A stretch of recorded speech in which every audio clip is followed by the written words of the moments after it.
कोटा में सुसाइड किया है। ये बच्चों पे क्या दबाव डाल दिया गया है?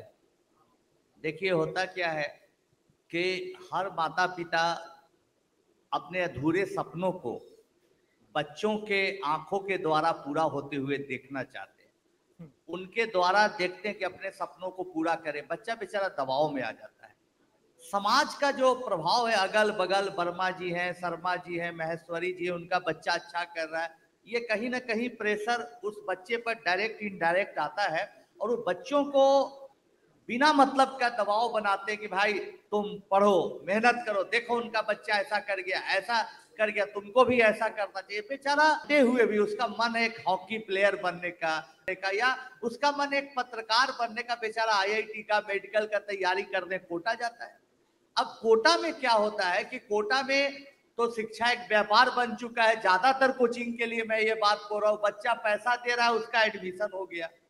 शुरुआती दौर में तो एक दो दिन ठीक रहता है, फिर धीरे धीरे बच्चा देखता है कि आपस में जो हमारे आसपास के बच्चे कोई दोस्त नहीं है, तो हमारे कॉम्पिटिटर हैं, उनकी हालत बच्चों की और खराब होती है, कोई काउंसलिंग करने वाला नहीं। और कोचिंग में भी उसी बच्चे को अहमियत दी जाती है जो रिजल्ट लाकर ब्रांडिंग करे कोचिंग का। ऐसी स्थिति में बच्चा दबाव महसूस करता और गलत कदम उठा लेता है। इसलिए इसकी जो सबसे पहले जिम्मेवारी बनती है वो पेरेंट्स की बनती है कि बच्चों पर अननेसेसरी दबाव नहीं डाले। अगर शमशेर जी के पिताजी एकदम जिद थाम लेते कि तुमको डॉक्टर बनना है, तो आज हमारा देश मेडल लेने से वंचित रह जाता। तो बहुत शमशेर हमारे देश में अभी है जिसमें छटपटाहट है कुछ अच्छा करने के लिए, जिसमें बेचैनी है कुछ अच्छा करने के लिए। उसको हम लोग पूरे समाज को मिलकर उसको मौका दें, ऐसा प्लेटफॉर्म दें। मैं आपकी और शमशेर दोनों की कहानी सब लोगों को पता ही है। बहुत विपरीत परिस्थितियों में आप लोगों ने अपने जीवन का जो पूर्वार्ध है वो बिताया है, बिल्कुल विपरीत परिस्थितियों के अंदर, लेकिन यहां तक पहुंचे।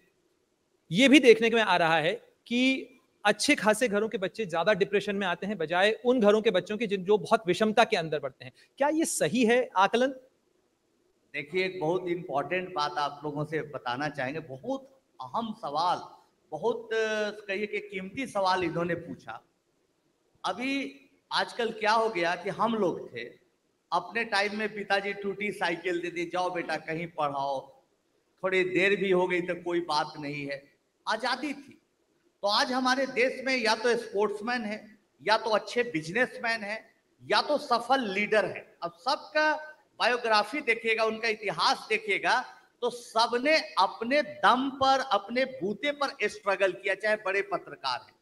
आजकल बच्चों को स्ट्रगल करने उनके माता पिता ही नहीं देते थे।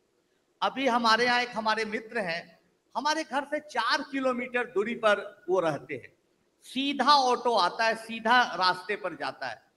बेटा 9th में था, बोले कि आनंद यार पढ़ा तो हमारे बच्चे को, जब भी सुपर 30 के बाद टाइम मिलेगा। हम क्या भैया जब भी भेज दीजिएगा हम पढ़ा देंगे। तो बच्चा आता था, जाता था। तो जब बच्चा आए ना तो देखे कि उनके माता पिता दोनों आ जाए, कभी माता जी आ जाए, कभी। अब हमारे लिए हेडक हो गया, बच्चा को भी पढ़ाओ, उनकी मम्मी को चाय भी पिलाओ, बैठाओ भी। हम के भाई ऐसा करिए कि आप बचवे के भेज दीजिए, ज्यादा हमारे लिए अच्छा रहेगा। नहीं, आज का जमाना खराब है, कहीं नशा लाइन में आ जाए। हम कह रहे कौन नशा लाइन में, वहां से ऑटो में आना है या कहाँ नशा लाइन। इतना दबाव बनाया गया बच्चे पर, इतनी पाबंदियां बनाई गई कि आखिरकार बच्चा 10th पास करने के बाद विस्फोट कर दिया और रास्ते से भटक गया। लेकिन वही बच्चा को अगर पानी में छोड़ दिया जाए, हाँ उसको वॉच करना, निगरानी करना जरूरी है, बताना है कि पानी की गहराई क्या है, लेकिन पानी में तैरना सीखने देना भी छोड़ना बहुत जरूरी है। ये बात सभी पेरेंट्स को जानकारी में होनी चाहिए। आमतौर पर एक कहावत मध्यम वर्गीय घरों में कही जाती थी कि पढ़ोगे लिखोगे तो बनोगे नवाब और खेलोगे कूदोगे तो होगे खराब। आप बच्चों को, अब चूंकि शमशेर जैसे टैलेंट भी सामने आ रहे हैं, तो ऐसे में आप बच्चों को कैसे मोटिवेट करते हैं? क्या आपके सुपर 30 में भी कोई बच्चा आया जिसके सामने ये डिलेमा था कि स्पोर्ट्स में भी अच्छा है, स्पोर्ट्स में भी जा सकता है, और आपने जाने दिया हो? ऐसा बच्चा तो नहीं आया, लेकिन एक बच्चा आया था जो बहुत अच्छा पेंटिंग करता था, बहुत अच्छा पेंटिंग करता था, लेकिन पढ़ने में भी अच्छा था। लेकिन बात में वो क्या करने लगा कि पेंटिंग भी करता था, पढ़ता भी था। तब के यार तुम पेंटरे बन जाओ, जाओ तुम यही सीखो, दिल के साथ काम करो। तब बड़ा बेचारा कंफ्यूज हो गया, 2 दिन तक निर्णय ले लिया कि जाओ पेंटिंग करो, PHU में कहीं एडमिट हो जाओ, हम भी उसमें मदद करेंगे, प्रिपरेशन में हम भी थोड़ा खर्चा भी देंगे।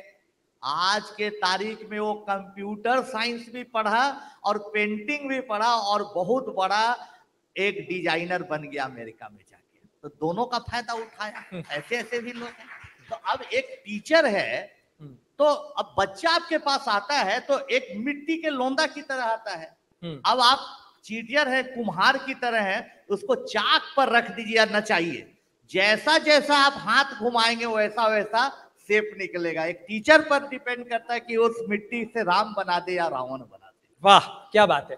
लेकिन आनंद जी, सवाल इस चीज को लेकर भी होता है कि जब आनंद कुमार टीचर के तौर पर तो ये बात कहते हैं कि चाहो तुम पेंटिंग कर लो, लेकिन पत्रकारों पे आमतौर पर आरोप लगता है कि वो ऑफ रिकॉर्ड बात को भी ऑन रिकॉर्ड कर देते हैं। तो मैं थोड़ा सा लिबर्टी ले लेता हूं। आपका बेटा NBA में जाना चाहता है, बास्केटबॉल खेलना चाहता है, अब पिता आनंद कुमार उसे बास्केटबॉल में भेजेंगे या IIT का कोचिंग कराएंगे? दरअसल में हम तो ऐसे अच्छे जज से, किसी का भी बच्चा अगर आपके मन में भ्रम हो कि ये स्पोर्ट्स में जाए या पढ़ाई में, तो एक अच्छे जज से आप उसका जजमेंट कराइए, उनके साथ 15 दिन वक्त बिताने का दीजिए, और वो जो जज होगा, वो गुरु होगा, वो बता देगा कि इसमें स्पार्क है पढ़ाई का कि क्रिकेट का कि बास्केटबॉल का। तो गुरु का ही जिम्मेवारी है कि उसके स्पार्क को पकड़े। मान लीजिए आप सपना देख रहे हैं कि मुझे बहुत बड़ा पत्रकार बनना है, बहुत बड़ा जर्नलिस्ट बनना है या बहुत बड़ा एक्टर बनना, और आप में स्पार्क नहीं है, तो वो देखने के लिए, पहचान करने के लिए कोच, टीचर, गुरु की भूमिका बहुत। बीते कुछ दिनों में बहुत सारे सवाल उठे हैं, सवाल आप पर भी उठे हैं आनंद जी। तो कोच मीडिया में कैमरे के सामने कुछ और बोलते हैं, बहुत सारे वीडियोस बहुत लोगों के वायरल होते हैं, लेकिन कोचिंग इंस्टीट्यूट को लेकर आपका ही एक बयान अमर उजाला में छपा, जिसमें आपने कहा कि कुछ समय में कोचिंग का बिजनेस बंद हो जाने वाला है और कोचिंग खत्म हो जाएगी, 90% कोचिंग। ऐसा क्यों कहते हैं आप? ऐसा इसलिए बोल रहे हैं कि आजकल जो सरकार भी प्रयास कर रही है कि जो कंपटीशन का लेवल है और स्कूल की पढ़ाई है, दोनों में गैप है, उसकी भरपाई हो, इसलिए क्वेश्चन को वैसा बनाया जा रहा है कंपटीशन का।